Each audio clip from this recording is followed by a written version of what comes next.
भारत में जब पिछड़े राजनीति की बात करते हैं तो अमूमन जो फोर फ्रंट पे आता है वो यादव राजनीति।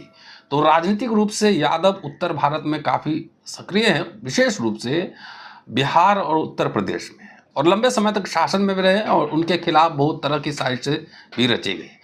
आजकल दक्षिण भारत में पिछले कई महीनों से यादव महासभा एक्टिव है। आंध्र प्रदेश, तेलंगाना और तमिलनाडु में लाखों की संख्या में यादवों की सभा हुई। यादव महासभा सामाजिक चेतना और राजनीतिक चेतना का बहुत ही तीव्र गति से विस्तार हो रहा है और एक तरीके से उत्तर और दक्षिण की जो खाई है वो खाई खत्म होती जा रही है। प्रोग्राम में डॉक्टर सूरज मंडल हैं, दिल्ली यूनिवर्सिटी के श्रद्धानंद कॉलेज में पढ़ाते, यादव कम्युनिटी के प्रोग्राम में बतौर चीफ गेस्ट वहां पर शिरकत कर रहे हैं, जा रहे हैं। इनसे समझने की कोशिश करेंगे क्योंकि अब तक बैकवर्ड पॉलिटिक्स थी, साउथ का साउथ में, नॉर्थ का नॉर्थ में। धर्म का जब बात आता है तो उसका अलग अलग व्याख्या होता है। कृष्ण की भी व्याख्या अलग अलग हुई।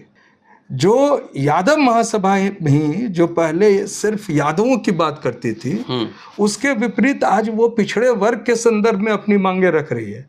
उनकी जो मांगे हो रही है वो ये हो रही है कि जाति जनगणना कराओ।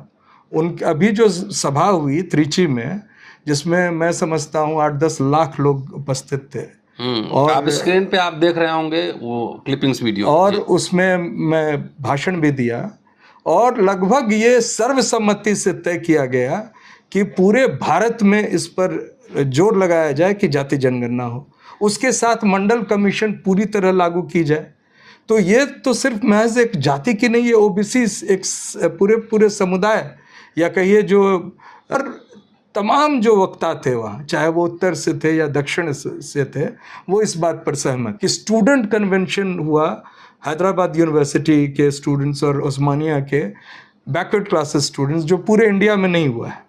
और वहाँ भी जो मांगे थी, वो मांगे जो थी वो सिर्फ ये नहीं थी कि बैकवर्ड क्लास को आप हक दीजिए, वो ये भी थी कि रोहित वेमुला जैसे कांड जो हो रहे हैं उसका पुनरावृत्ति नहीं हो। वो क्यों हो रहा है और इस पर जो है पूरी की पूरी सामाजिक चेतना बढ़े और लोग इस पर आगे आए, चाहे वो पिछड़े वर्ग के हो या दलित समुदाय के हो। सर, दलित मिल के, आदिवासी मिल के अगर अपनी बात रखेंगे तो सरकार चाहे जितनी भी वो मनुस्मृति आधारित अपने फैसले करे, उसको एक रोक लगाने में संभव हो पाएगा। और मैं समझता हूँ उत्तर दक्षिण की राजनीति का एक मिलन और मांगों का मिलन और एक सामाजिक रूप से बहुजन समाज का मिलन एक बड़ी बात हो रही है, और इस बात से भाजपा और आरएसएस को डरने की ज़रूरत है।